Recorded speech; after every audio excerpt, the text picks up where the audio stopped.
বেশ কয়েকদিন যাবৎ দেখা যাচ্ছে আগরতলা রেল স্টেশন থেকে শুরু করে বিভিন্ন জায়গায় রেল স্টেশনে বাংলাদেশি থেকে অর্থাৎ বাংলাদেশ থেকে বিশেষভাবে আগত হওয়া নানান যারা রোহিঙ্গারা রয়েছে তাদেরকে গ্রেফতার করা হচ্ছে।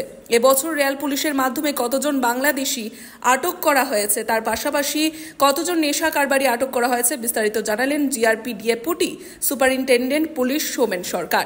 Bureau report, Tripura news 8। কতজন বাংলাদেশিকে অ্যারেস্ট করেছে?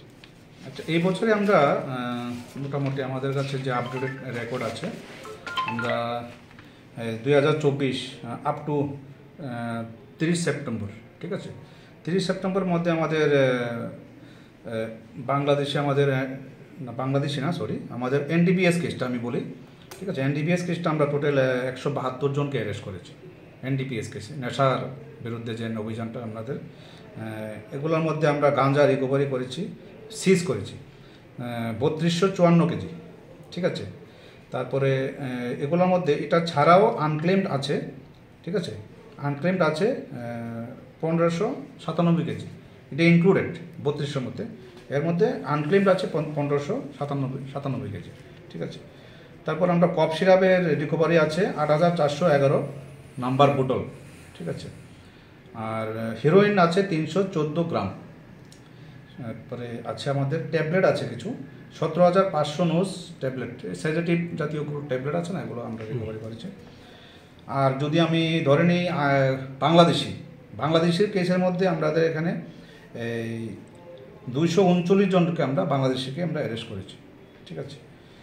আর এর মধ্যে এছাড়া রোহিঙ্গা আছে 18 জন, ঠিক আছে।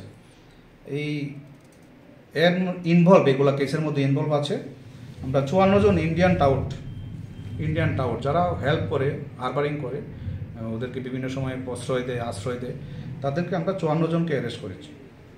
ঠিক। তো এই যে বাংলাদেশিরা প্রবেশ করছে সেই বিষয়টা আপনারা কীভাবে চিন্তা ভাবনা করছেন আটকানোর জন্য? দেখুন, এগুলো তো আসলে আমাদের রেল স্টেশনে এসে উঠে, ঠিক আছে না, এগুলো তো বর্ডার দিয়ে বিভিন্ন সময় বিভিন্ন বর্ডারের উইক পয়েন্ট দিয়ে তারা ক্রস করে, ওরা কিন্তু ওপেনলি ক্রস করে না।